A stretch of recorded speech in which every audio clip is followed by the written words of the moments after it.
Welcome. I'm your host, Martin Wagner. My co-host is Mr. David Clark. And once again, by popular demand, Arlo Pignotti is back with his travel and road show of holy, weird stuff. So we'll have a little fun today. We are live Oscar Sunday. It's March, March the 25th.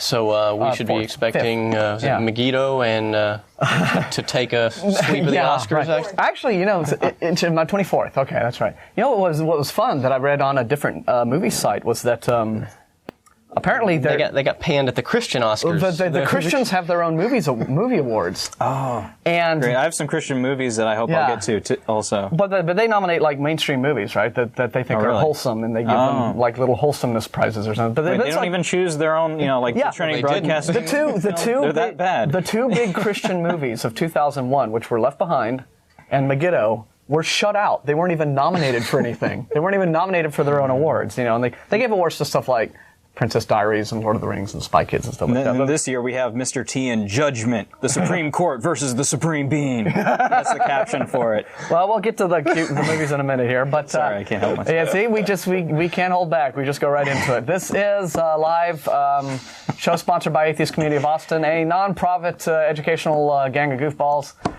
who enjoy separation of church and state and positive atheism. That's what we're all for, and having a good time on TV. Let's see, ACA, we have our weekly meetings, as many of you now are aware, and if you're not, they are every Sunday morning at the Hot Jumbo Bagel Shop, downtown on 5th Street, 307 West 5th Street between Guadalupe and Lavaca, with the exception of the first Sunday of each month, when we have our lecture series at Fur's Cafeteria in the Longhorn Room in the back at North Cross Mall. And our next lecture series will be 2 Sundays from now on April 7th.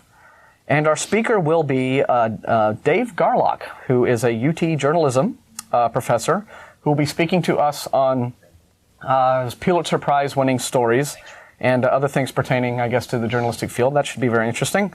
So that's 2 Sundays from today, and those are open to the public, and that starts about 11 o'clock. We are... from what I understand, the bagel shop? Yes, the bagel shop next Sunday. Next Sunday, apparently the Christians are having some big holiday that day, and so the bagel shop will be closed, so we won't be meeting there. And so I say, why not let's all have brunch at Fur's. I mean, I heard a decision wasn't made, and Russell was like, well, let's make the decision for the group on TV where they can't yell at us about it. It's the fertility rites next week, I think, right? Something I'm not quite sure. The pagan fertility ritual. Yeah, the Stonehenge and the sun comes through the thing, and everyone's happy. Yeah. I have just declared autonomously that we're all going to Fur's next Sunday for brunch. And if nobody likes to, they can call me up and yell at me. Or we can all say we're going and just have Martin show up and eat by himself. Yeah. You're all hiding around the corner going, there he is. Okay, what else is happening? We're in a silly mood today. That's good. That means we're going to have a good show. Okay. What else is going on? The Nonprofits, of course, is our internet radio show that's now been playing for about 3-4 months. And it's a lot of fun. It is at the atheistnetwork.com website, 2 o'clock every Saturday afternoon, and at atheistnetwork.com, there you are, and your web browser will need the Real Player plugin in order to hear the audio stream. However, as I understand it, next Saturday there won't be a live show because Russell and family are moving to a new house, and that's where they broadcast the show from. So next Sunday, not live, but you can hear archived editions of the radio show at our website on the radio show page. Godless Gamers meet every Monday night at about 7 o'clock p.m. at the home of Jeff D. and Manda. This is Monday nights, so for directions, talk to Jeff or Manda, or join the Atheist Gamers mailing list at our website and get directions.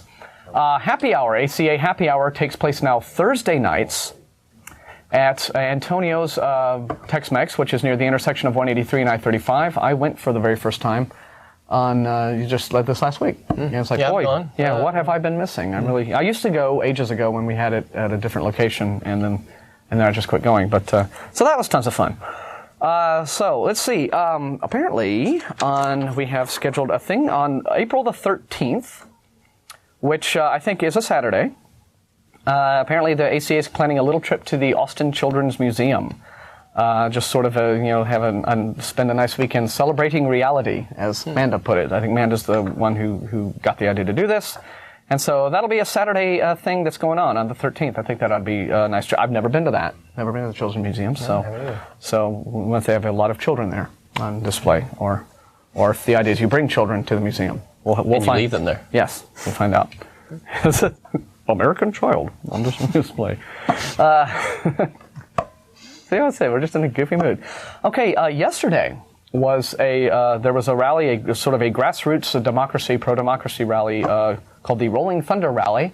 We have a little a sign there for a little poster of it.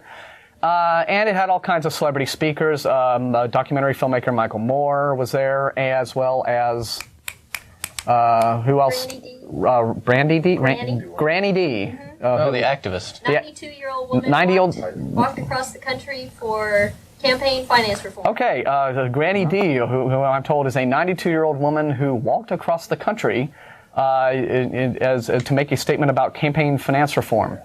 Molly Ivins was there. Molly Ivins was there. Ivins. One of them. Who always pisses off the conservatives with her articles. Anyway, that was the thing that happened yesterday, and ACA apparently had a booth there, and so if someone was there manning the booth and wants to call in and let us know how it went, please do.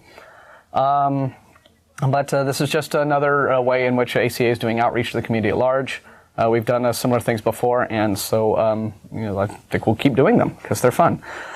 So let me see, what else in terms of announcements? Okay, I think that's about it. So for more information about our organization, you can visit our lovely website at atheist-community.org, or you can call our voicemail at 371-2911. Now, a couple weeks ago, we had, apparently, according to Michelle, there was a person who called the voicemail asking for more information about secular addiction recovery programs.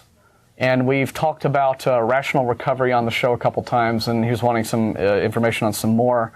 I was able to find information on. There's one group that I found. I just did a web search called LifeRing. They're at lifering.org, and they are a secular addiction recovery program of some sort. You can also find out about them at unhooked.com. So there's two websites there. Lifering.org and unhooked.com are secular addiction recovery program, because some atheists, some unbelievers are uncomfortable if they have like a drinking problem going into Alcoholics Anonymous, because I've heard reports that, the 12-step program involves, some sort of religious activity, praying or what have you.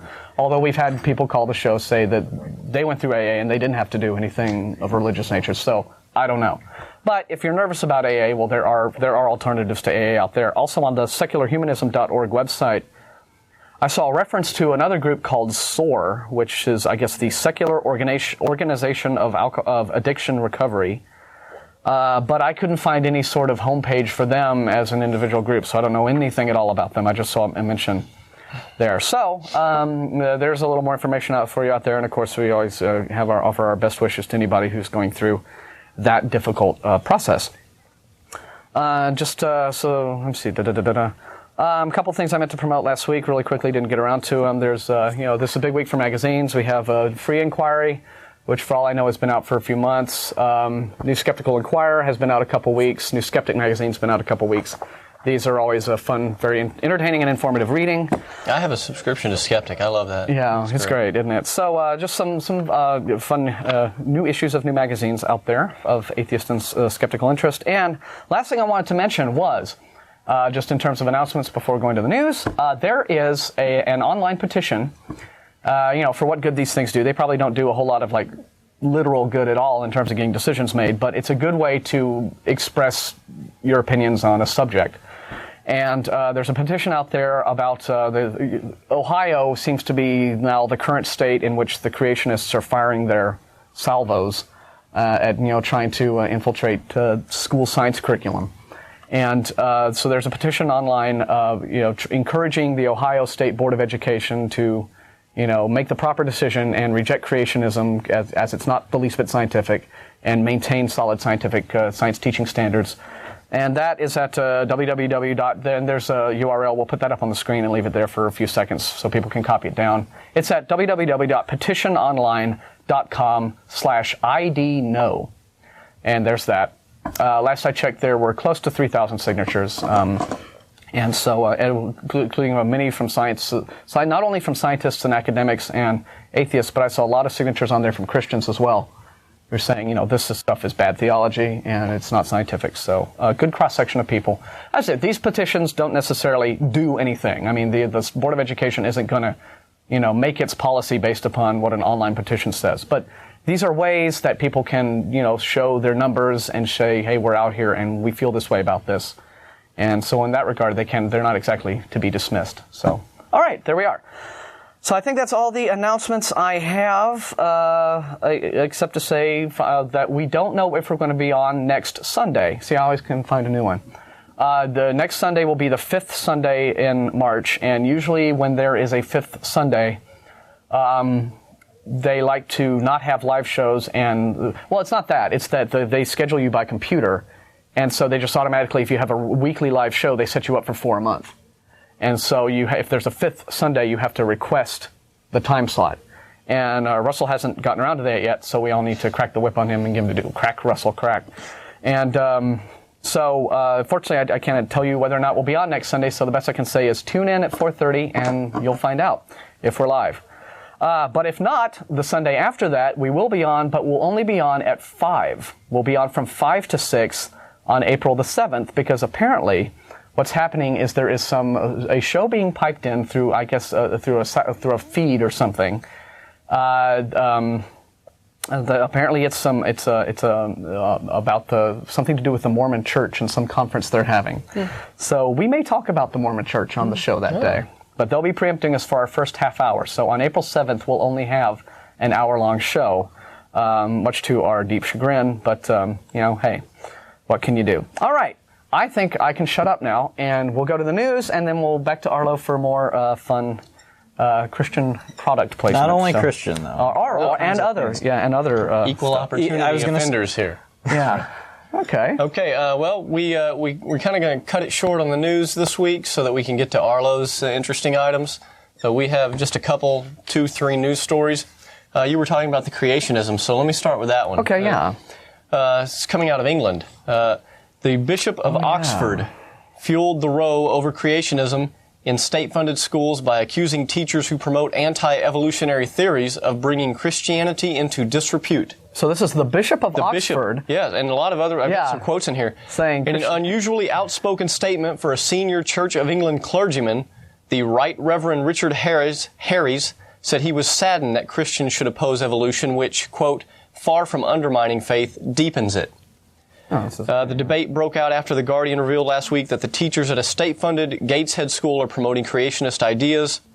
Nigel McQuoid, principal of Emmanuel City Technology College, argues that evolution is merely a faith position.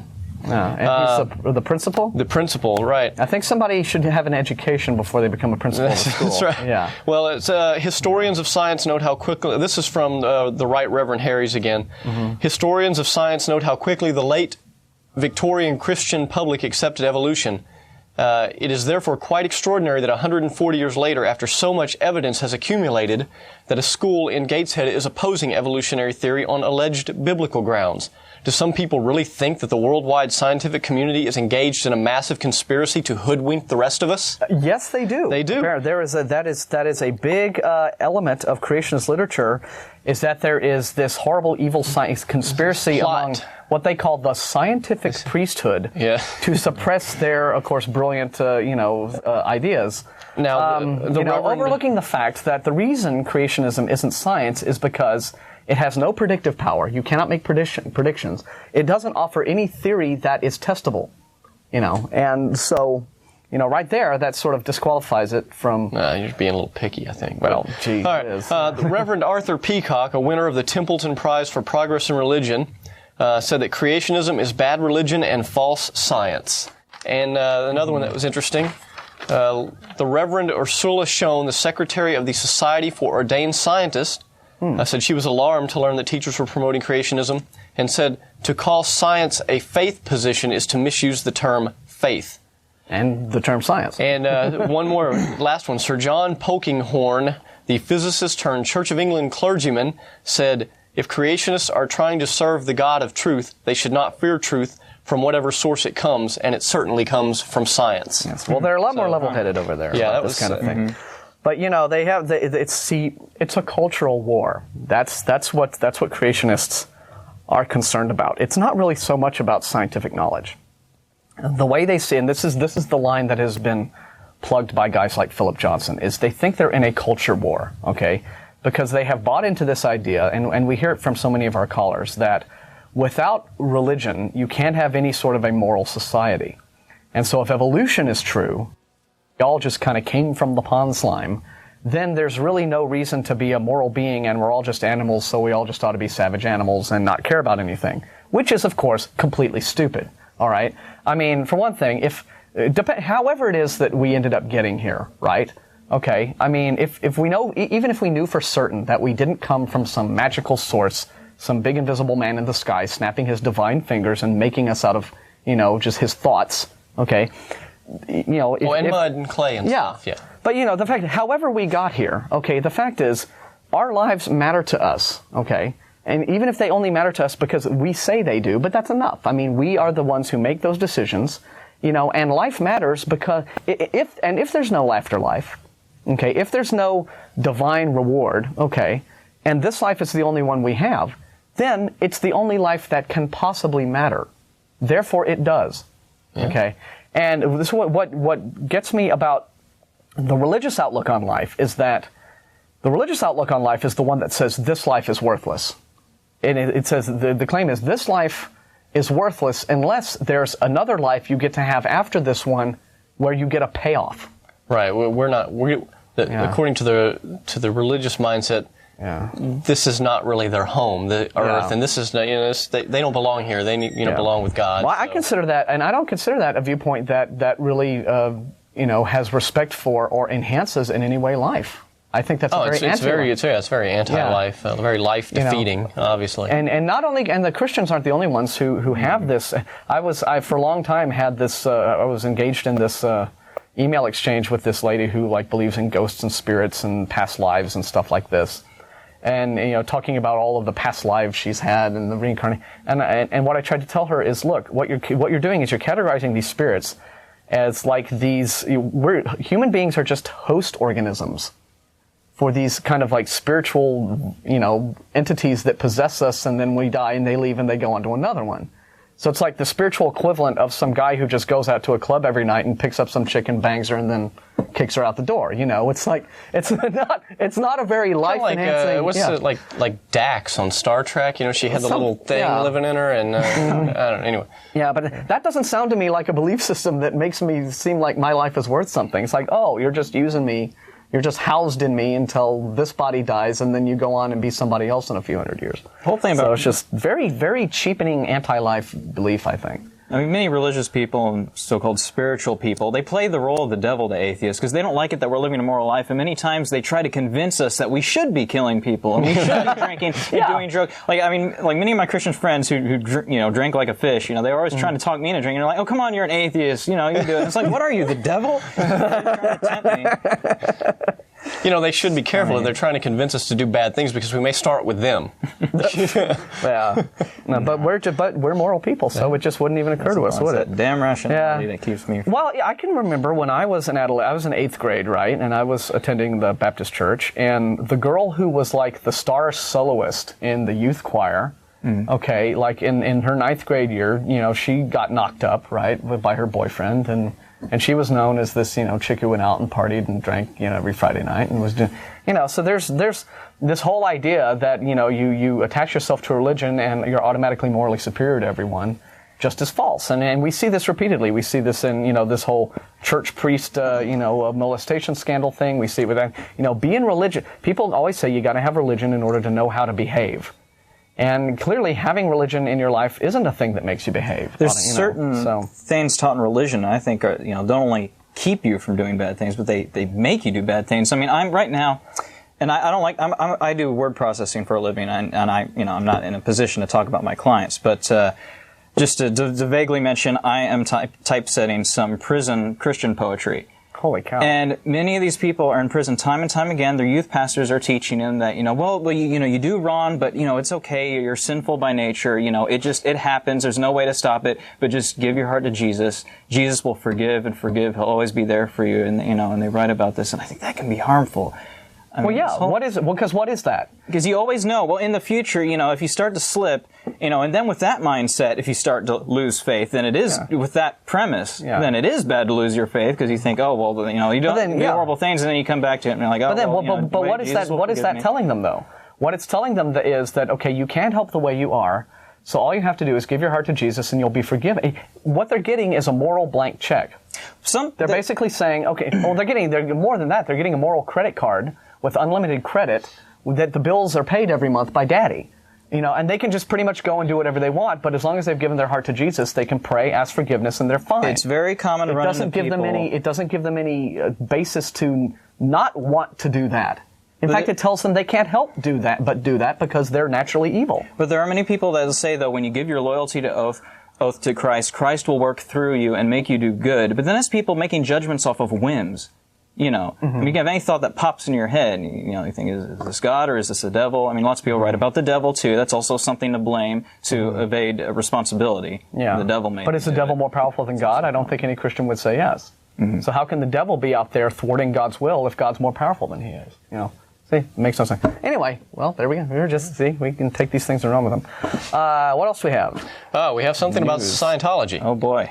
Google, which is a search engine. Yeah. The Church of Scientology has managed to yank references to anti-Scientology websites from the Google search engine. Oh. I like just saying that, Google.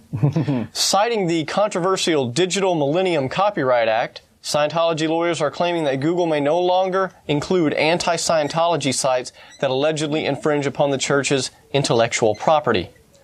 A letter from Google to Xenu.net, Scientology protest site, says we removed certain specific URLs in response to a notification. Had we not removed these URLs, we would be subject to a claim for copyright infringement regardless of its merits. Now this didn't last very long, right? I mean, right. It was changed. The Google ended up putting it back on after an outcry. Yeah. But among the ostensibly infringing sites, excerpts from an internal report on a Scientology member who died under mysterious circumstances after allegedly being held against her will, and photographs of Scientology founder L. Ron Hubbard and others juxtaposed with Adolf Hitler. The church, apparently, it's not the first time. As far back as August 1995, Scientology sued one of its former members for posting anti-church information to the internet and persuaded a federal judge to permit the seizure of the person's computer. The church then sued the Washington Post for reporting on the seizure and quoting from public court records. Yeah, but this is the Scientologists' MO, right? I mean, they're lawsuit happy. They're very litigious, and that they try to stifle any and all criticism just by hitting you with a lawsuit just to harass you and wear you down.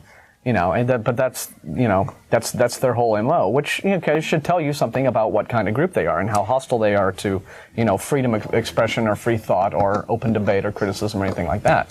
My aunt was a Scientologist for a number of years. I mean, she was way up there. She was I think she was at OT3. That's, like John Travolta level of Scientology. So she'd blown her life savings then on. Yes, $300,000 for an OT3 necklace. After going through the courses, she's going to send me her Clarity bracelet so I can use it on Holy Paraphernalia sometime. And how much did she pay for that?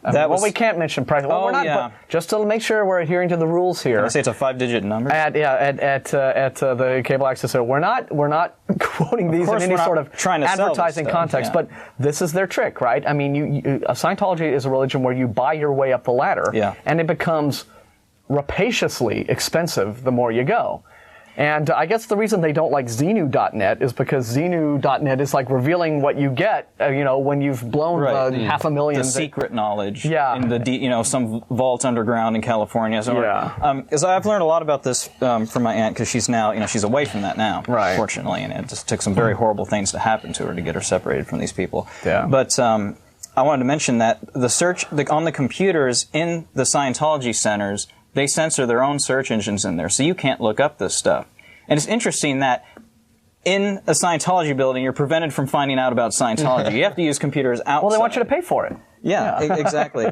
Well, on this, it just occurred to me, the very last paragraph here talks about some secret scriptures of L. Ron Hubbard that the church tried to get them to pull. Apparently, Hubbard's secret scriptures teach that 75 million years ago, an evil galactic overlord named Xenu solved the galaxy's overpopulation problem by freezing excess people and transporting the bodies to Tegiak, now called Earth. After the hapless travelers were defrosted, they were chained to volcanoes that were blown up by hydrogen bombs, and their disembodied spirits continue to haunt mankind today. Well, then I guess old Xenu's not really on the ball and is... Okay, first off, if a galaxy... Do you have any idea how big a galaxy is? If a galaxy is overpopulated, you can't just stuff all the excess people on one planet. Yeah. I mean, come on. Yeah. Hey. There's that, but also there's a big blunder. 890 trillion extra life forms. Let's put them on this little dust ball. Another big blunder about that, though, is one of the volcanoes listed are volcanoes in Hawaii, which weren't around 75 million years ago. People weren't around 75 million years ago, for one thing. Right. But even the volcano itself. Yes, well, as you heard, they all got blown up by bombs. Right, hydrogen bombs. Which made me wonder why they even put them on the planet in the first place if they were just going to blow them up. And their disembodied spirits are roaming today, I think, going door to door collecting in the name of Scientology. Total science. Well, the disembodied spirits are the ones that enter you when you're in the embryonic stage, and they cause engrams, right? Is that what they do? I don't know. Engrams, yeah. How do I get one of these? There's some weird ways to get. Check to the Church of Scientology. Okay, there we go. A big part of it is It'd be a great party trick. There's this assumption that at some point in your life you'll be like knocked unconscious, and people will say bad things about you while you're unconscious, and these put engrams in your mind. I think that happens at college parties all the time. Yeah, maybe that's where it comes from. L. Ron Hubbard had some bad and pictures get taken too that we don't really discuss. And I told a Scientologist that this doesn't work because shameful past. I have negative thoughts sometimes. I've never been knocked unconscious, and they say, maybe when you were in the womb, your mother had leaned up against a table or something, and the fetus being hit in the head. Some weird ways to rationalize this. The explanatory power of that is breathtaking. Yeah, it is indeed. Well, there's a big obsession with being in the womb there, and there's a very amusing write-up on Dianetics and Scientology on the Skeptics Dictionary website at skeptic.com. There's a lot where it talks about that. It's like, well, when you were in the womb, you had this horrible traumatic experience, and it, and it made you the way you are, which is why you have to give us lots of money to fix that. But it's just beyond goofy. But anyway, since we've... there we are, skeptic.com, and these are other... Beeping. Since we seem to be segueing naturally into it, let's we'll talk about this in a little bit. Okay. But let's go ahead and let Arlo do some of his presentation here. I actually have two little things to start off the presentation. I want to hear this. Now, it's a black and white copy. It may be pretty hard to... I don't think we'll be able to see, but if not, I'll go ahead and read it. It's very small. I just made a copy on the... Okay. These are cross-shaped suckers, assorted fruit flavors on a 6-inch plastic stick, individually wrapped. Now this is a good idea here. Let's take the instrument of torture and suffering and death of your Savior and turn it into an after-dinner treat your kids will love. How many licks does it take to get to salvation? That's right. And then here's why. Then this one's fun. Yes, Yes, and there's this. I guess maybe I wonder if they give a special post the plastic religious crusader set. It has a chest piece with straps, a shield with arm straps, helmet, and sword, and it has a big cross on it, so you can teach your child how to be a religious crusader. Now, once your child is way up after 9/11. Once your child turns 12 years old, you can get the abortion clinic bombing set that comes with a replica bag with C4 nails. That's for an older child, though. Yeah. All right. Okay, that's my contribution. Goodness. Wow, the cross-shaped suckers. Okay, well, what do we have here? Yeah, this is, if you missed last week, I'm just giving a continuation of religious holy paraphernalia, which is it's so entertaining. It almost makes me not want to see religion go away. And you'll be in Boston next weekend at the American Atheist Convention doing this live. Yeah, last year I gave a presentation for American Atheists, and that was fun, and they invited me back. Yeah. And I can do even more of it. Okay, what do we have? So I've been getting a presentation, was there a lot of people there? There were a lot of people. So you're actually up there giving the presentation at the big convention. Yes. I bet you get a lot of atheist chicks that way. Well, he's married now. I'm married now. Yeah, that's right. I'm married now. Yeah. Yeah. Okay. We don't feel so forlorn about it. But I guess I should explain this. This is a really bloody T-shirt that I found. Well, it was given to me by a good friend named Bob, and it says, "If you're okay and I'm okay, then explain this." Dun dun dun. And it's essentially, well, before I explain it, check out the back. If you can you zoom up on that. This is kind of really disturbing. All right, here we go. Yeah, somebody read that. The righteousness that he requires is the righteousness his righteousness requires him to require. Yeah, in other words, say that 12 times fast. Yeah, I'm sure they could have put it in a more clear way, but in other words, salvation through faith only, not works, which I think is a completely evil concept. You know, but the logic follows through. You know, I mean, I think that they're right if that was true. Of course, they're not. But right. these images of just the dead Christ on these Christian T-shirts is just really What a stick. Yeah, it's just the blood Here's is one. just flying on these things. It is amazing. Get a load of this. Can you zoom out? Wow. Jesus loved you so much it hurt. And now, if you look closely at the end of the whip, because there's little blood splatters flying away from it. And the other side, dying to meet you. Mike, doesn't it sound like it's making fun of Christianity? But this is sold at Christian shops.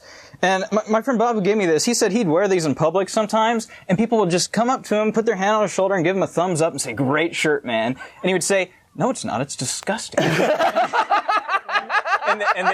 and they'd be like, "Oh."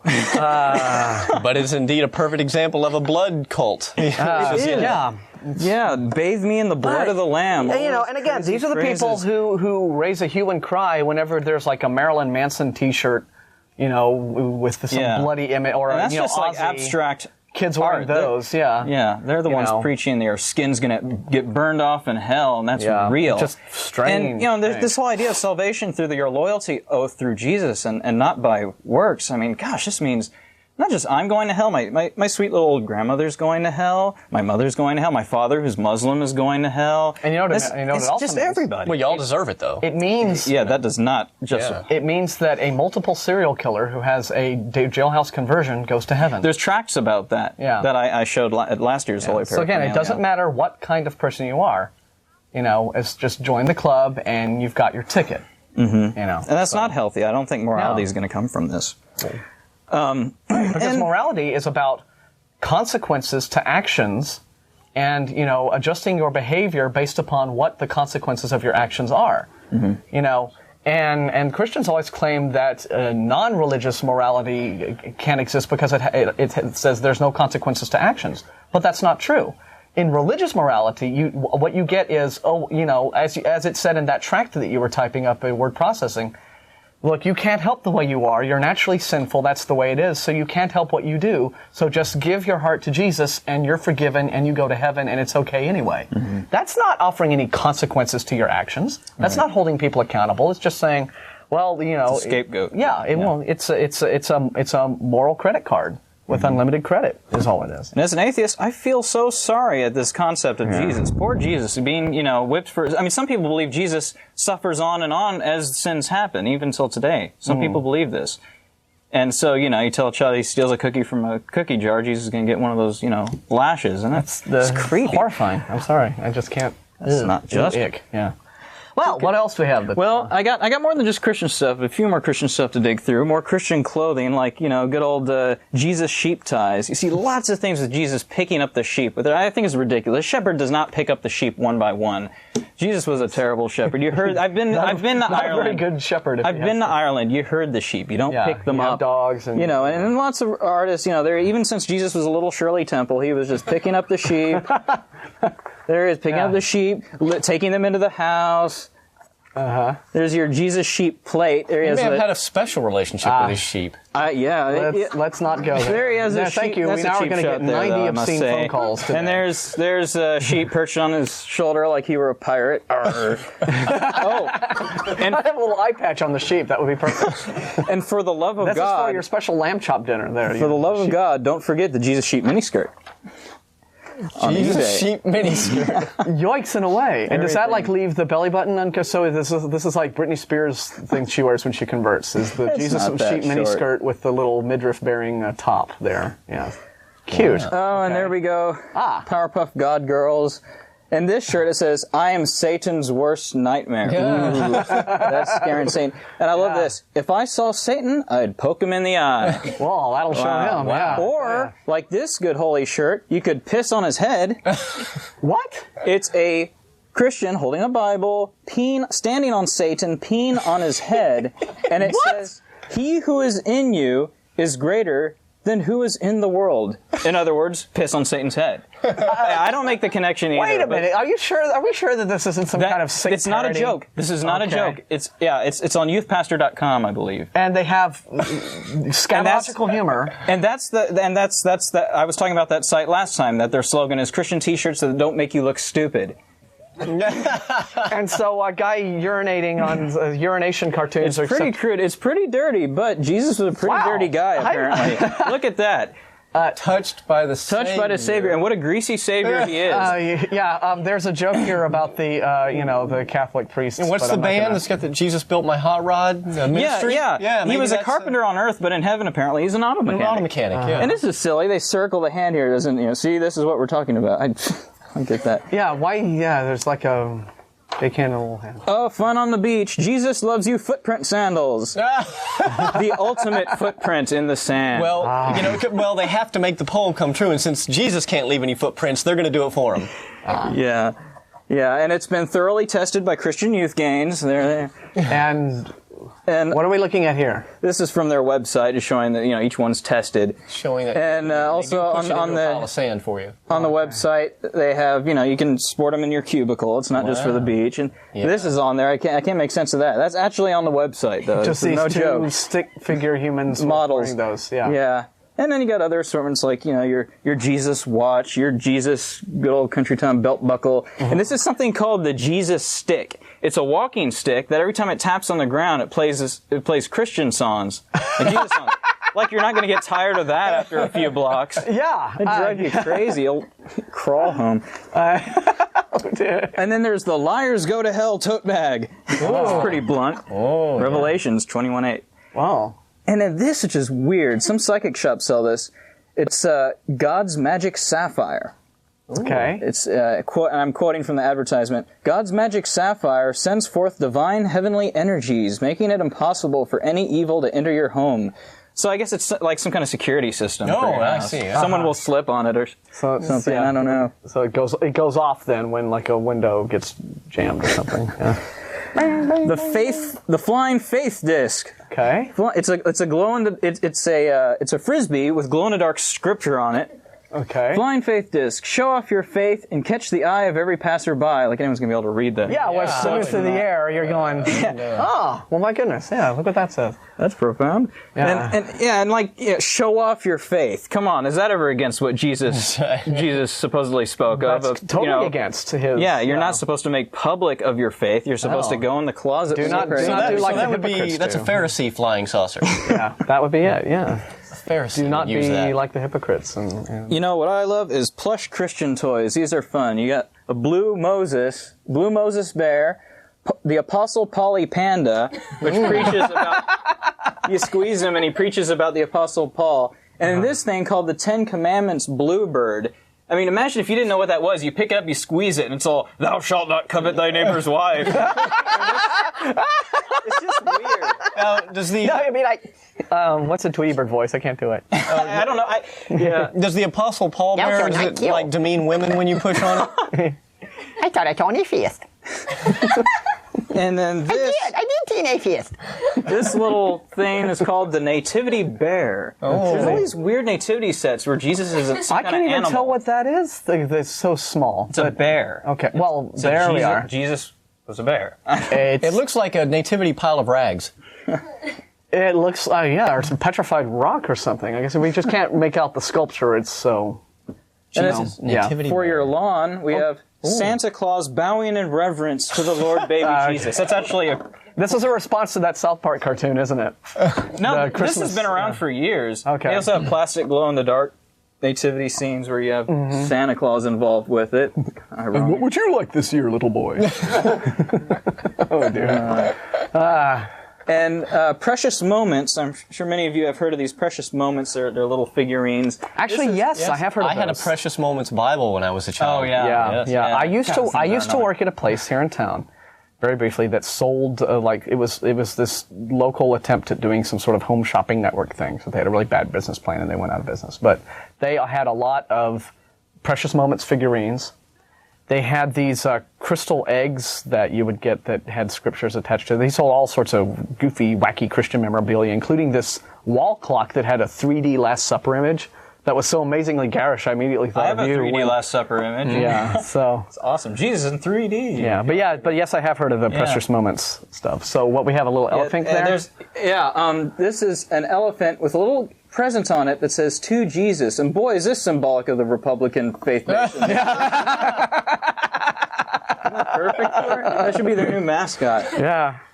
Delivering up the There's enough capitalism and Christianity to give Ayn Rand an orgasm. Yeah. I don't know if that's what to say, but this is the creepiest thing I've ever seen in my life. Now, not that it's So just a far, George Bush. yeah, I'm with No, you. let me explain. This is a patriotic George Bush poster. It came very soon after 9/11. It's one of those mosaic posters made of little bitty pictures. Yeah, that's And okay. if you zoom in on it, there are little images of Christ and Christ being crucified on George Bush's face. It's too small to see on camera, but little pictures of bloody Jesus Try to zoom in all on over. that some, Ashley. See if we can get It's any of it. really hard to see even for me. Yeah, and it's the quote pretty. on it, you can see. We can see some Jesus faces Yeah, there, and the quote on it is, now at last we have a Christian president. Oh yeah. What? Whatever. hello, Bill Clinton was a Ronald Reagan, George Bush Sr., Are Jimmy they saying- Carter. Are they saying George Bush Sr. wasn't a true Christian? Yeah. Bush's dad? Come on. And I guess, the only non-Christian that they would call a non-Christian would be JF Kennedy because he's a Catholic. Well, and Thomas Jefferson was a deist, and somebody. If you want to go back a couple centuries, there were some non-Christian presidents, yeah. but still, what they mean by that is, at last we have a Christian president. What they mean by that is, at last we have somebody who will suck up to the fundies, we hope, and get us all of our special entitlements that we want. But we will see what we will see. It's not happening so far. Continues to say, George W. Bush is restoring dignity, honor, and Christian morality to the highest office in the land. He is not afraid to let his light shine before men.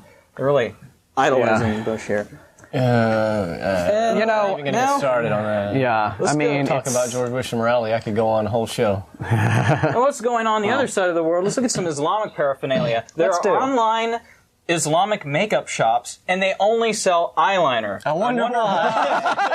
Because it's the only thing you can see. Look, I see the picture up there. It's just like all these different colors and types of eyeliner. That's all it It's is. pretty sexy. Islamic makeup. Pretty sexy. Wowzers! Yeah. And then they have these. I've seen these on people. Looks like a compact disc before. It's a compact disc with Quranic verses on it that you're supposed to hang from your rearview mirror in your car, so you can teach valuable scripture to people on the inside of the car and blind oncoming traffic on the outside of the car on a sunny day. Yeah. But if the thing is hanging from your rear view, how are you able to play it and hear the Quranic scriptures? No, it's just written on it. I see. You have to read them while you're driving, so you can then crash. Yeah, so there's actually Probably nothing like recorded on the like CD. on a CD. Yeah. What else do we have here? And Qurans are better than Bibles because they come with a nifty compass, so you know which way Mecca is. That's actually something that might come in handy. And if Allah has not blessed you with electricity, He has at least provided you glow-in-the-dark prayer beads. And if Allah has blessed you with AA batteries, this is something called the Islamic Prayer Pilot, modeled after the Palm Pilot, but a thing it just reminds you when to pray and what direction ahead. It's real high-tech. Wow. Islamic So are we prayer going to get blown equipment. up before the show's over today? That's for the Islamic executive on the go. Yeah.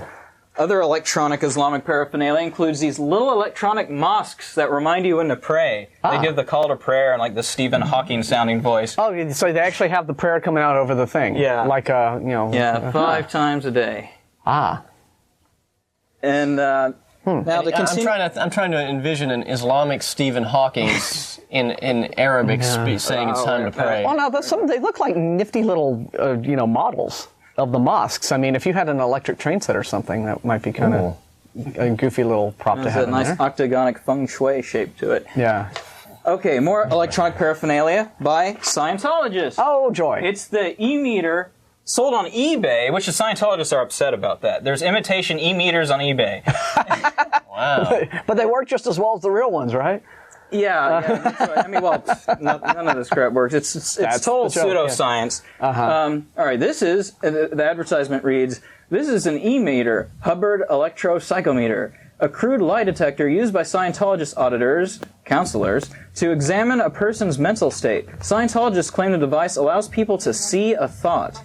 In the hands of a trained auditor, it is said to be able to uncover hidden crimes. John Travolta swears by it, and so does Jenna Elfman and Priscilla Presley. And there's John Travolta. Is that Travolta right there? Yeah, that's at his OT3. Oh. It says OT3, currently on his false purpose rundown counseling. What kind of a name is...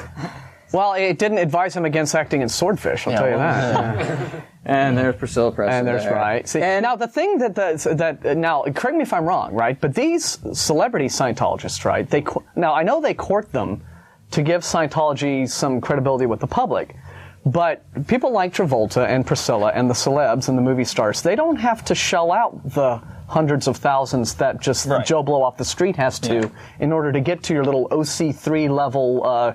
A bad juju meter level thing, right? I mean, they don't have to do what the hoi polloi have to do, right? I think they give a completely different front to the celebrities. They don't want them to leave. Because that's the idea, is to make it look, these big movie stars are validating. Of course, movie stars aren't necessarily. Tom Cruise, they don't necessarily. I mean, movie stars don't necessarily have an authority and philosophy or theology to say. Are you sure?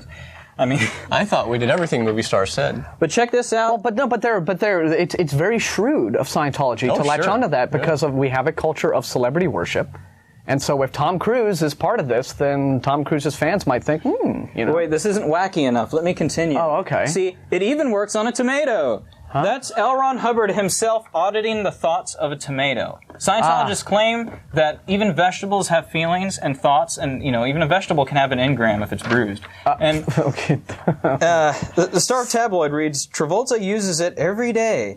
He and fellow Scientologists, Tom Cruise, Nicole Kidman, Kirstie Alley, say the lie detector-like machine measures mental anguish. The faithful claim it's so sensitive it can even pick up the pain a human feels when pricked by a nail. You hold two metal rods in your hands, and an experienced teacher can tell you from the movements of the needles on the meter where the problem is in your body and soul. Travolta told the German magazine Stern, I use it every day, at home or in the Celebrity Center in Hollywood. I also take the machine with me when I'm on location. It's a religious device, and I enjoy it. I'm always totally refreshed by it. Yeah. So, it's self-delusion's a powerful It's an electronic ritual. By the way, Arlo is going to keep going here for a few minutes, but just want to let everyone know, this is a live call-in show. You can call us up and tell us what you think about all this wacky stuff. There's the number at the bottom of your screen. And just want to remind everyone that on our website at atheist-community.org, we have a very informative frequently asked questions page. If you click on the link that says FAQ, what we have done is we have put up on that page all of the most common questions that we get from our viewers. And the reason I bring this up is because it seems like for the last 2 or 3 weeks we've been going round and round the bend with questions about morality and versus religion and not having religion and can you be moral and this and it just seems like we hear the same questions and the same arguments each week, and so you get a little burned out on talking about the same thing every once in a while. So check our fact page and see if some of your questions for us might not already be answered on the website. And if they're not, then feel free to call us up. Or if they are and you want details, call us up anyway. And so our number to call us live is 477-2288. And our website is atheist-community.org. So, Arlo, please. Okay, one more bit about it. No, go ahead and go on. Because if you're still not clear on what this is, now. they also have a clarity meter used for discovering and handling suppressed or repressed thoughts, memories, and impressions which impact upon people's behavior and feeling of well-being. Now, this is a key word. Well-being is the word used on all kinds of pseudoscience. Yeah. I really love that word. Right, because all you have to do is just, be convinced that you feel better than you did before. Right. And you can do what's called the post hoc fallacy. And just assume that, it's because I, used this little device. Yeah, anything can do that, like a rabbit's foot. Yeah, right, exactly. Rabbit's foot can do this, or rubbing your little lucky Though quarter. it doesn't really contribute to the rabbit's well-being. Well, no, but, there he was put here by God in order to sacrifice his foot to make sure that your well-being was dealt with. All right. But I bet it detected repressed thoughts after John Travolta's partaking in L. Ron Hubbard's Battlefield Earth. Now this... I think this does count as holy paraphernalia because it was intended to promote Scientology, or else the Scientologists wouldn't have ordered all of their Sea Org members to watch it 3 times in one day to bring up ticket sales. They ordered them to go to 3 different theaters to, and imagine sitting through that three times. I could barely get through the thing once. Oh, it was just beyond. Well, it's kind of like what Trinity Broadcasting did with Omega Code and Megiddo. Was really? They had all of their. It worked better with Omega Code. It didn't work as well with Megiddo, which was a sequel. But that's what they did was they got all of their little affiliate churches. They had the ministers go to these theaters and buy out the house on their credit cards. So this would be like a $750 charge. Right, or at least something on the credit card, or maybe even more than that, 1,000. And they would just pile everybody in the church bus, and they'd go see this movie. That's how Mega Code cracked the top 10 on its opening weekend. And but then when everybody saw how sucky a movie it was, but of course that's the Scientology is a little different. Scientology, I guess, can require. I mean, Christians can't really require their members to go see a movie. But I guess Scientologists can sort of, being more cultish and more, authoritarian, they can probably, scare people and force them into doing. If you look deep into Scientology, you can see it's all about making people do whatever you say. It's just doing backflips. Yeah. And which doesn't make it appreciably different than most religions, but they, seem to have some, tactics that ensure that. One other fun thing I wanted to point out, one thing that might be holy paraphernalia one day, according to the Nation of Islam, is UFOs. You wouldn't believe this, but I never knew this until I heard it for myself. But Farrakhan, on a Nightline interview, this is a quote from I just had to share with you all. This is so funny. That wheel that was spoken in Ezekiel that has become a reality. It's over the heads of us in North America. It's over the heads of us in North America, and soon you shall see these wheels over the major cities of America. It's above top secret in the United States government. Okay, I just want to interrupt there. Okay, I've read some literature. You've been in the military. Okay, there is no classification above. You'll hear all sorts of spy and espionage movies and X-Files and stuff like this where they make up all these secrecy classification. There's nothing above top secret, right? That's the top. Right, it's top secret. I think there's secret and there's top secret. Yeah. Well, there's like classified, secret, top secret. There's classified, secret, top secret, but it stops at top secret. Yeah, and you have to be authorized. And have there's no ultra super duper top secret with cherry on top. There's just top secret is as high as it gets. But his argument's so convincing. It says, and if it were gibberish, they made an awful lot of money on it, Mr. Koppel, in that movie called Independence Day. That was about what you call gibberish, and it flooded the theaters. Like that somehow proves that this is real. So by his own logic, then Lord of the Rings is true. Yeah, Star Wars. Okay, well we have we'll get back to you in just a second, but we have a couple callers online, and it's that time of the show. So let's see what Ed has to say about all of this. Hello, Ed. Hello. Hey, you're on the air. How you doing? Pretty good. Hey, this is kind of off the topic, but y'all didn't mention anything about it, and I wanted to know what y'all thought about the. They found the million-year-old skull of the female humanoid. Yes. I wondered if maybe you guys had a take on how the Christians are going to try and discredit that great scientific find. Like they always do. They will probably do it the way they've always done it, which is just by denying it and saying that it does, it doesn't prove anything. And it's a fake. Or a fake. Or there are 2 schools of thought in the research into early hominids. That there's the out of Africa theory. And there is a theory that says, well, maybe that's not necessarily true, and maybe humanity kind of developed, independently, sort of in different areas around the globe, and they point to some interesting discoveries in the Australian outback to support that. But it does seem like we're getting a little more evidence that's weighing in favor of the out of Africa theory, which says that the earliest hominids sort of developed there and then sort of spread out through the land bridges throughout Europe and South America and all that sort of thing. So it's interesting, but it does show that, there's always more discoveries to be made, where there's more stuff to learn. There'll be things that we discover in the future that could completely change our whole idea of how life developed, and that's what makes science a very exciting process, and I think much more exciting than just, coming up with an answer that satisfies you and saying, that's it.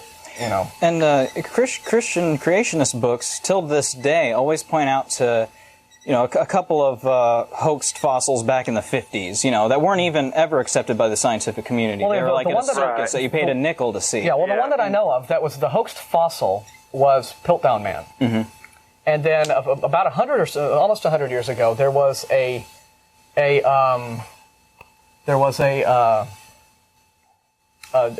hoax called the Cardiff Giant. Which was actually not an evolution hoax. It was something put together by this guy who was a prankster, an atheist, who decided, well, I'm going to goof on all these biblical literalists, and had this giant constructed from a block of gypsum, just a statue, and buried it on his cousin's farm. Oh, to prove the Old Testament story. There were of giants in the earth in those days, and made him a ton of money. Until it was finally, decided that it wasn't real. But what was amusing was the story goes on and talking about how P.T. Barnum bought the statue for a while for his traveling roadshow, and then when the Cardiff Giant, the frenzy had kind of died down and people were like, okay, it's fake, whatever. What he did was that when the Cardiff Giant was no longer a draw, he made a fake Cardiff Giant and displayed that. And there was a time when the real fake Cardiff Giant and the fake Cardiff Giant were on display at the same time in New York City, and the fake Cardiff Giant outdrew the real fake Cardiff Giant, made more money. So it's pretty hilarious. But we did have a news article on that, but I think what we're going to do, we didn't get in this week, so we'll see if there's like any follow up on and we'll give a detailed report on exactly what was found and on the news. If we're on next Sunday, and then if not, we'll do it the following Sunday. All right. Well, I was anxious to hear if maybe you had heard any of the Christians' reactions to that, but I'm sure they're going to be the same old story. It's going to be the same reactions that they always have. Haven't heard anything, but we'll look for it. Like I said, if we're on next week, hopefully, maybe we can have something. Yeah, I think it's a significant find. So. Yeah. All right. Yeah. Thanks. All right. Well, thank you for calling. Good Ed. show. You take care. You. Thanks. My main point was about this, though, is that these creationist books imply that there's only been 4 or 5 fossils found that are were ever considered possibly a missing link for mankind. Actually, I mean, there's hundreds of pre-hominid fossils that are found. Mm-hmm. It's not just 4 or 5. Well, I just say a lot of when the Christians talk about evolution, one of the things that they say is, well, look at fakes like the Piltdown Man, or mistakes, or how the evolutionists disagree with each other, and they say, look, your scientists can't even agree on the theory, so therefore, how can it be right? And I can say, I can go online and see. Put 10 Christians in a chat room, and they're going to argue over the interpretations of the Bible. So by that logic, I guess it can't be right either. All of the different denominations. There's a really interesting essay up this week on infidels.org, written by an atheist talking about Christian salvation. And he says, my Christian friends always tell me that they hope that I'll come to salvation and be saved and da-da-da-da. And I said, well, thinking about what's required for this, I thought I would look up. And he has at least a dozen, if more, maybe 15 or so Christian denominations. And on a graph just shows each one has different ideas. Yeah, 11 of them are going. But still, that's beside the point. The fact is, the thing about science that people who are anti-science don't understand is that science is not a thing that promises you absolute, definite answers about stuff. It doesn't, hand you things in a nice little package and say, this is the world. Okay. We can get good general ideas about how stuff works and how stuff operates, but we're constantly discovering stuff about the universe as our knowledge increases that are going to have to cause us in many ways to rethink what we think we know. But the best we can do, right, in terms of knowing anything, is to go by the evidence we have at the time. And you go by that, and you don't just make answers up to fill in the gaps in your knowledge. Right. Science is the best that man can do with limited knowledge, and there's this logic by the creationists that men are fallible, so anything a man can say is wrong. God is infallible, what he says is true, and that's all you need to know, and that's that. But there is no God, or if there is a God, he's not making himself clear. He hasn't made any particular scripture to be more real than any other. Well, let's see what Art has to say. Let's just go to our second caller. Hello, Art? Yeah. Hi, you're on the phone. What's up? I was just going to correct you. Like, my dad, he wanted to, actually, about the top secret deal. About the what? The top secret, classified secret. I mean, it's a classified secret, top secret, and there's top secret code word. Top secret code word? That's right. My dad was in the NSA. Oh, okay. Hey, well, we'll go with that. Okay. All right. Thank you. So, but it's a top secret classification, but then depending upon what the secret is, they may encode it so that only certain people who know the code can. Yeah. Okay. All right. Oh, okay. Excellent. Well, we appreciate that. Thanks. Sure, no problem. All right. Thanks. Okay. Clarification there. Cool. We appreciate that. Gavin on line 3. Gavin? Yeah. Hi, you're on the air. Hey, in a little bit, can you explain the top secret thing? But I have a question first. Okay. What do you think about the people, Christians, that still follow and believe that you're supposed to, as a male, require your wife to give you sex whenever you want it? Well, I have some tracts that imply that. I think that, Well, it's no surprise because the religion is not about equality. It's a patriarchal among religion. the sexes to begin with. It's patriarchal, so that just follows as a logical progression of where it starts. Yeah, I mean this religion got its start in an age when women were property. Mm-hmm. That's why in the Ten Commandments, even going back before the time of Christ in the Old Testament days, why the Ten Commandments lists women or wives as one of the things you're not supposed to covet of your from your neighbor, in addition to alongside his cattle and his property and his whatever else. That's so there is this attitude that of course I think is now hopelessly outdated. That's what that's born from. That women are the property of men. That they are subservient and. It's something thankfully we've outgrown. Cool. So, I don't know if any. I mean, I think that here's what creeps me out, though. I think that it's a good point to bring up because it seems to me that it is possible. Now, I don't know for certain, but I know that the Yates family, had a very, very strong fundamentalist belief system. And they were affiliated with this kind of infamous Holy Rolling Fire and Brimstone preacher guy. There's an article and a discussion about him on the American Atheist's website. They talk about who this minister was. I don't know his name offhand, but it occurs to me that this whole idea of just Russell Yates deciding he wanted another child and just getting his wife knocked up because he wanted another child, and the doctors say she's not healthy, but too bad. I think we just lost our caller. Well, I hope that was all I had to say. So it does seem, I can't prove, I wasn't a fly on the wall in the Yates home, but it wouldn't surprise me if there were these attitudes of wife subservient to husband and must submit at all times. Is what was going on there, and not only did she have to have kids, like pop them out like a Coke machine, but she had to, she was completely required. She did all the raising of them, as far as I can tell, and was responsible for their schooling and for their upbringing, everything. I mean, it was like the whole burden was on her, and this is why many people are attacking and criticizing and condemning Russell Yates, and. Seems to me, again, without knowing as little of it as I do, that, if that's the case, he deserves it. But, it's just another way in which we should not use millennia or double millennia old, teachings to determine how we treat people today. So, anyway, Arlo, have we got some more? Oh, yeah. Yeah, lots more. Okay. One thing that I've always found now this isn't really holy paraphernalia, but pseudoscience paraphernalia. Okay, this is fun to go along with. Magnet therapy. Magnet therapy. Ooh. This stuff, it's a lot of bunk. And there's George W. Bush magnetic bracelets. 3 different bracelets logoed with W in honor of our commander-in-chief. So they're, like patriotic magnet bracelets. And, people think that attaching magnets to your body is going to draw out I guess magnetic toxins. Contains 5 forms of pseudoscience.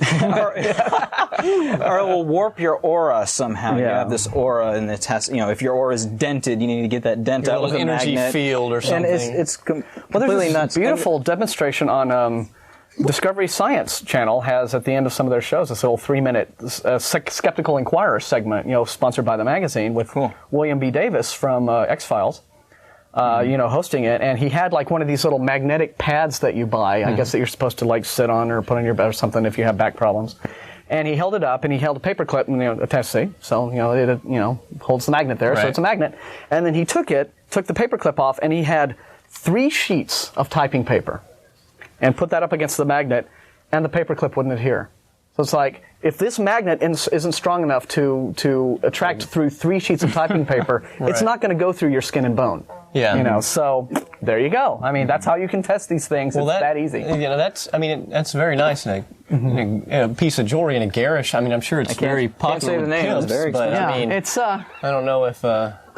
And I'm sure they feel much better for it with the magnets and all. This is a hoot. You got magnet therapy for animals. Oh, I gotta get one of these for my dog. Magnetic horse hooves, a collar for your cat, and then a dog mattress. And So can you stick your animal to the refrigerator if you put the collar on them?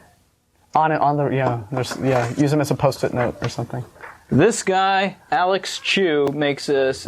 You heard of this guy? He's done these things that are called eternal life devices. Ooh. New invention allows humans to live forever. And they're like, it's just like a ring you put on your finger with a couple of magnets on it. And does it clean out your toxins? Is that it? It makes you live forever. That's not much of an explanation. It wards off death. You see. There's even ones for your feet. So you can live even more forever. And he even claims that you'll get younger after a while. So I guess, you'd say, so, you can't. People will believe anything. That's right. And on his website, he gives an explanation for it by giving this just intimidating plethora of diagrams and mathematical symbols. It doesn't mean anything. So what he also uses this to prove God's existence. What scientific journals has he presented that to for peer review? Just his own cheesy website. His poorly designed website. Wow. The Daily Show did an interview with him. It was just hilarious. And on that, he claims that his next invention is going to be a teleportation device like in Star Trek. So he's just making it. And there's this line of logic on his website that says, people called Einstein crazy, people called Galileo crazy, and he is right. Well, I must be right, because I got a lot of people saying I'm crazy. Well, let's get to Christian grocery goods. Sacred nectar. Sacred nectar royal jelly. And this has a quote on the royal jelly. It says, there's the sacred nectar prayer. Heavenly Father, as this sacred nectar touches my lips, it reminds... Stop. No. I don't think we have the rating to play this. This is a family show here. Very central. Let it remind me of how sweet your creation is and how beautiful your word is to behold. You made all things through your word, the Logos, and your word is even sweeter than nectar. Just as I now consume this nectar, let me also consume the living word, who came down from heaven to teach us of you. Take 2 teaspoons daily while reciting the sacred nectar prayer. And underneath that it says, may cause allergic reaction. I guess if you don't do the sacred nectar prayer, you're doomed. Oh dear. That's a lot of stuff to do with eating. That's something that I never had, because I went to, I attended church for a large portion of my life, and I never understood this taking communion. Some, like Catholics believe that transubstantiation, it's actually they're consuming the body of Christ. Yeah.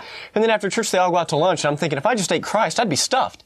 And they just go right out to eat. Yeah. I don't get it. I don't get it at all. I have something to say about going to lunch Tastes after great, church. less filling. Going after lunch, after church, is actually hypocritical, I think, of Christians. It makes the waitresses and the cooks work on Sundays. Right, exactly. And they're lousy tippers, too. I've often now, guys, they have evening services for the wait staff. Oh, that's right. But they're not supposed to work. That's the thing. No working on Sunday.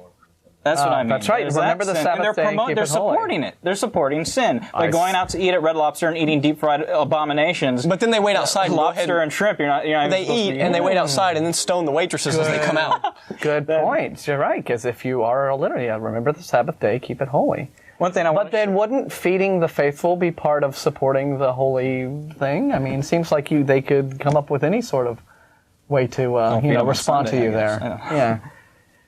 When I was in Pennsylvania, and there was the Holy Trinity Church Bazaar, sponsored by Bud Light. This is their banner. Let there be light indeed. This is their banner. And there's these little T-shirts, the Budweiser beer frogs. God is wiser. I love that mixing. Do the voice. Holy Trinity Church Bazaar. God is wiser. Bud Light.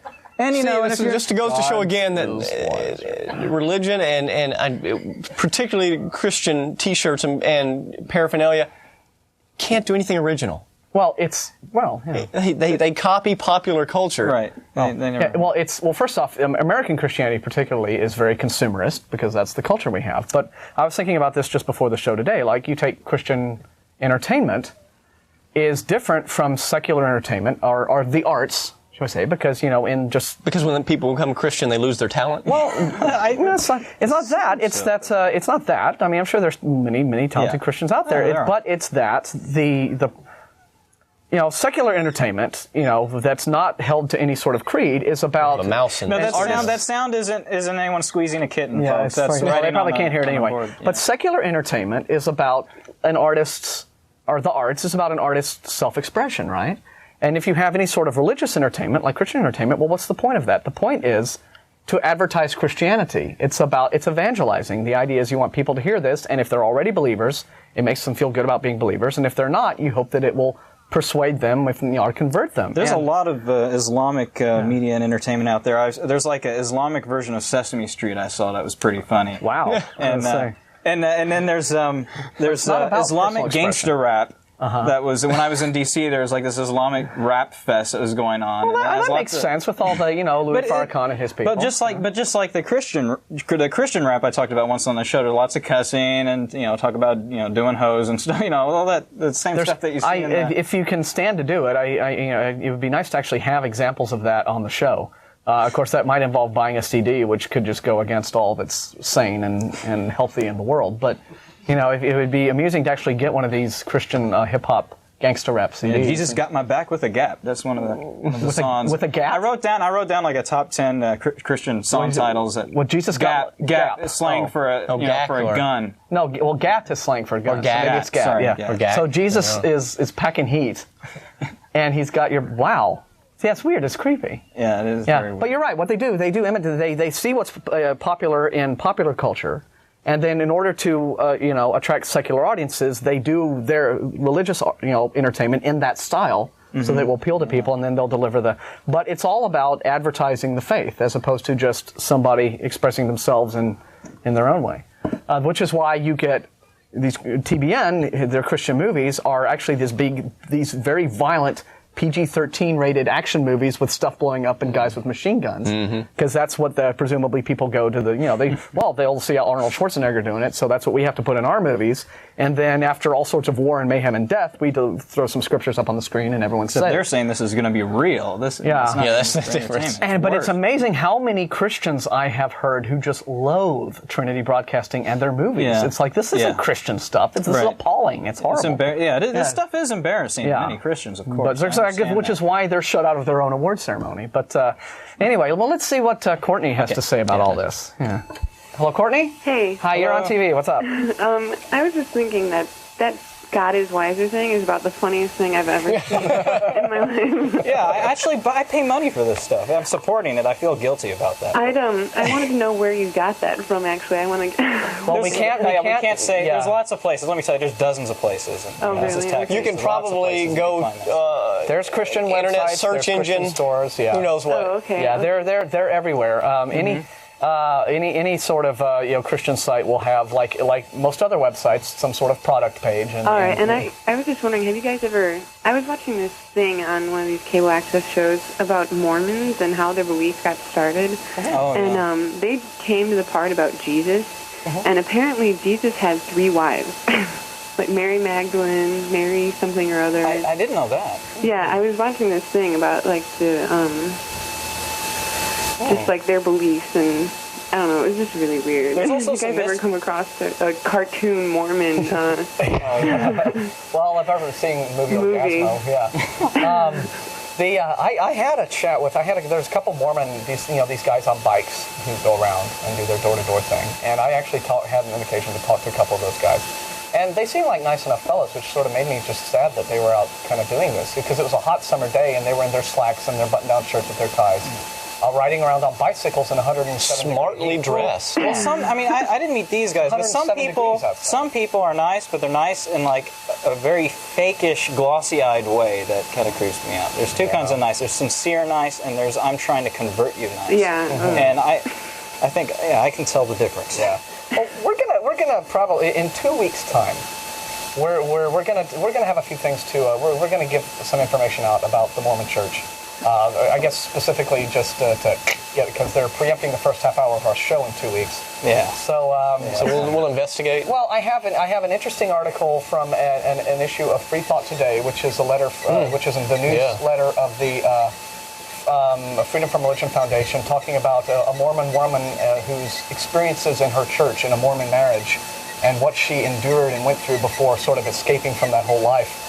And the way women are treated in the Mormon Church and Mormon marriages, and so it's her own testimonial of what happened to her,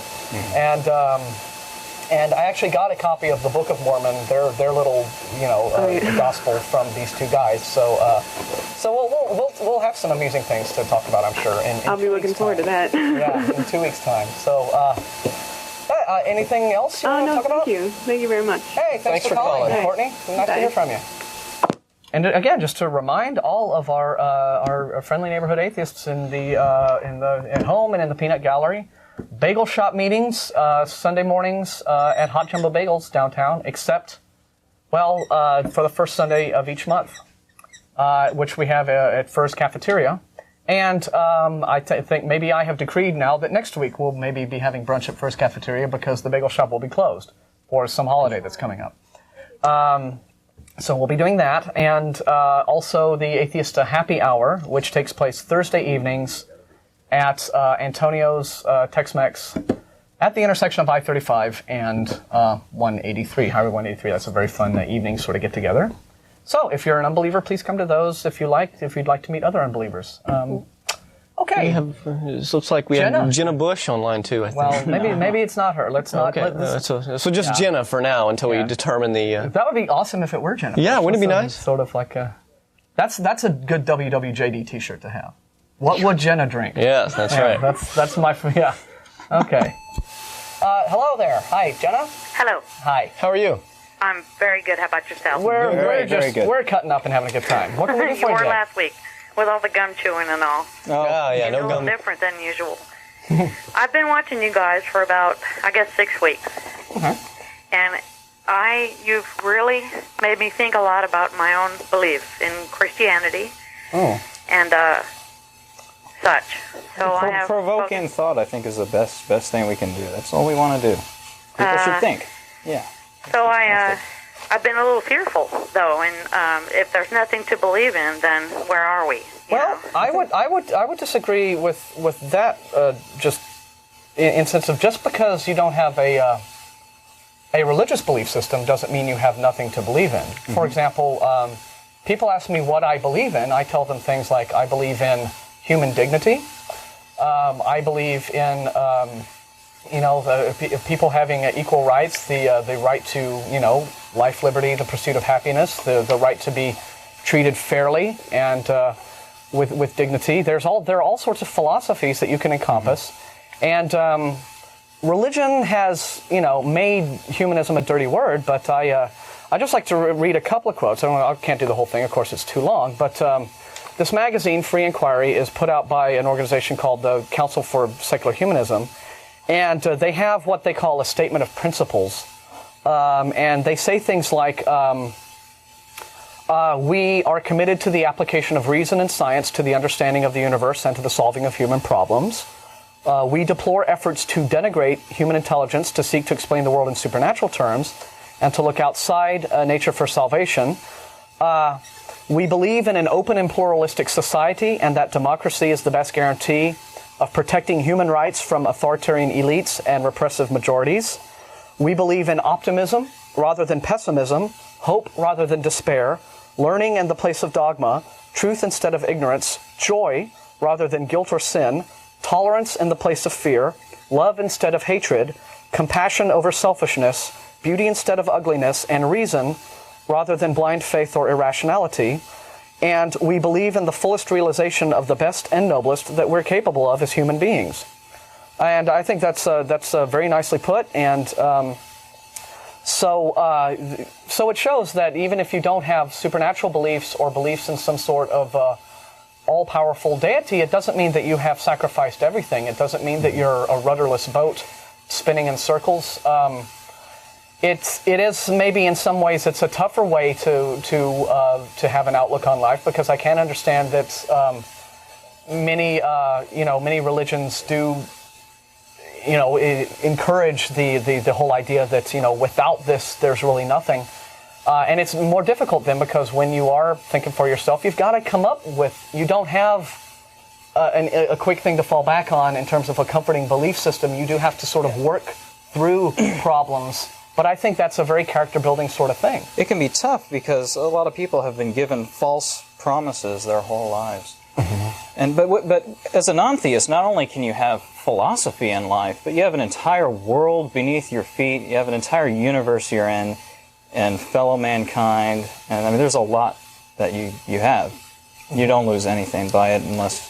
Were there particular things that we've spoken about on the show that have caused you to question and ask questions? Well, boy, this is the worst part. I wish that I could speak as well as you guys do. But there is a part of my life which I feel is faith-based. And I have a water fountain here. I don't have to look to see if there is enough water in there for it to run. I just know if there is or not. And I put some water in there, and it runs, and I don't look and see. I just put it in there. I have faith that the level is okay and it's running properly. It's a faith-based water fountain. And so... Well, what's interesting about faith, I'm glad you brought that up, because faith, again, it's one of those words that that has a multiplicity of meanings, right? If, for example, you can say things like, I have faith. On the one hand, you can say, I have faith in God, or I have faith that there are divine powers out there in the universe somewhere helping me. And then on the other end of the spectrum, you can say things that are more, you can use faith in a more practical day-to-day sense, like, well, I have a tough job to do, but I have faith in my ability to do it. Or I have faith in my friends that they'll come through for me. Or I have faith in my family that, and things like that. Faith can be something this big, or it can be something immeasurably large. And the degrees matter, though. It's one thing to make little tiny leaps of faith, like with your water fountain. I mean, you put water in it, it works, so okay. It's one thing, you can make little leaps of faith based upon stuff you just do every day in your life. But that's a very different thing from making what I would consider to be very, very large leaps of faith that I think many religions require you to make, which is we have these claims. We cannot provide you for specific evidence of the claims, but trust us when we say you need to have these beliefs in your life to be happy. And there you are. I mean, I'm sorry if I'm starting to babble now, because I've just been distracted because we have been visited, in fact, by a deity in our studios. Yay! And let's just. I'd like to talk to her about something too. Okay. Okay. This is now. Who is this that's come to visit us today again? Now Jenna, are you still there? Yes, sir. Stay on the line. He's going to get a shot of this real quick. What is it? It's an Indonesian fertility goddess. It's actually quite fascinating. More comedy. No, it's actually fascinating. Yeah, it's kind of cover that up. Yeah, before John Ashcroft sees it. Yeah, it's actually pretty fascinating. Just kidding. I think one of our government officials would want to put a sheet over that. That's right. Yeah. But actually, profile. Yeah, you can see the pregnant belly there, and. Earlier religions were... I'm not touching her butt. I'm just... That's right. I mean, most religions had a matriarchal origin, and the patriarchal religions came later. Yeah, I got the little bird beak thing here. That's cool. Yeah. That's really cool. Yeah, so anyway... Jenna... Nice. Who's the artist? I guess it came an from Indonesian person. Some unknown Indonesian. Right. So there it is. Well, Jenna, I was a Christian, very committed Christian growing up, and I attended a Christian college, majored in theology. I was going to be a minister. And it was a long series, and it was somewhat painful for me to realize finally that I couldn't believe in what I was being taught anymore. And I always, when I was really deeply into being a committed Christian, I was always thinking, if I don't know what in the world I'd do without God. I mean, my life would just end. And then I woke up one day and realized that I hadn't believed in a long time, and my life didn't end. That my life had meaning because I was making it have meaning. I do all kinds of things. I do a lot of activism. I rescue little kittens. I get them all spayed or neutered. I find them homes. And my life is full, and I enjoy it. And what I enjoy is the process of trying to make humanity better in general, even in my small way. And it just makes me feel good. And I just really, it just happened. I woke up one day and said, you know what? I don't believe anymore. My life didn't end. But it was a long process. Sure, it was not an easy process. Yeah, because especially when you are brought up in a particular belief system, those will continue to have their hooks in you for some time. And now I would like to say though one thing in general is that we don't do the program. And some people might be surprised to hear this, but we don't do this program in the interests of trying to deconvert people away from their religious faiths or to convert people into atheism. We're simply here to express our viewpoints on the subject of religion. There's religious criticism, obviously, that's part of that because we're atheists.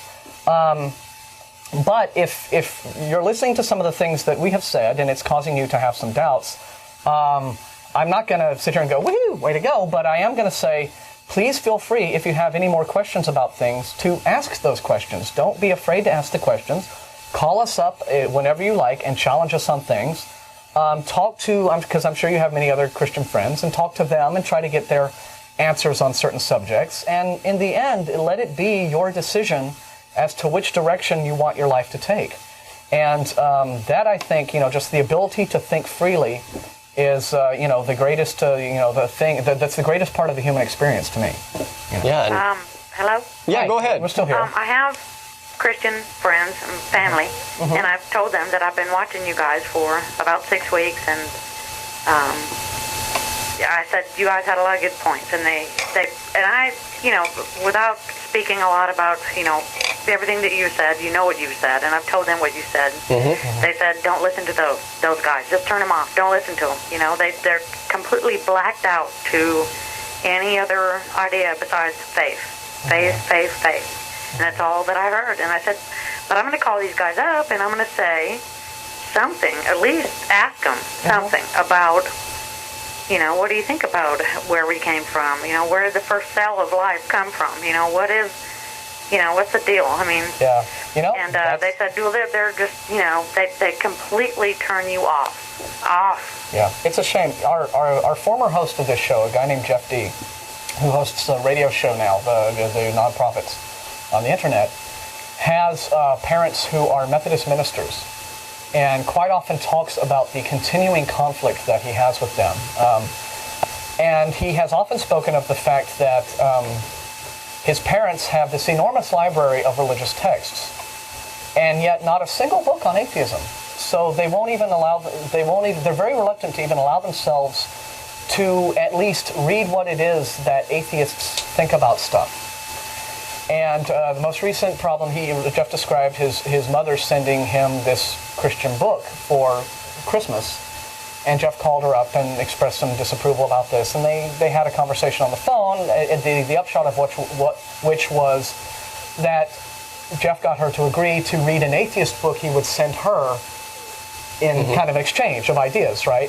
But he says to this date, he last time he talked to her, she said, well, I read a little of it and I haven't read the rest of it. And so you're right, there is it's very actively discouraged to hear opposing views. And in general sense, I'd say any group that says don't listen to those guys, that ought to tell you something. But anyway, Jenna, we appreciate your call, and we'd like to hear from you some more if you have any questions about anything. We have to let you go now because we got 30 seconds left in the show, but thanks very much for calling. Thanks so much for calling. That was a great call. It was a very good call to hear from you, and don't be afraid to ask those questions and challenge those ideas. And Before we go, what's a grand finale for the show is that right there. Paul Wilson brought in a, if someone could hand me that to me. Paul Wilson brought in, well, I'll tell you what it says. Paul Wilson brought in a bumper sticker that says eternity, smoking or non-smoking. Now, you might think it's wrong for us to poke fun at religion at times. And these are people poking fun at the fact that their God's going to torture us for eternity. That's something to laugh and have a good old time about. That's a good point. That's something to think about. Listen, thanks for watching. Yeah. Maybe we'll be on next week. Tune in at 4:30 to find out. Oh, there's my neck. Hey, Christians, we don't hate you. We just think you're wrong. Bye. Bye-bye. See you next time.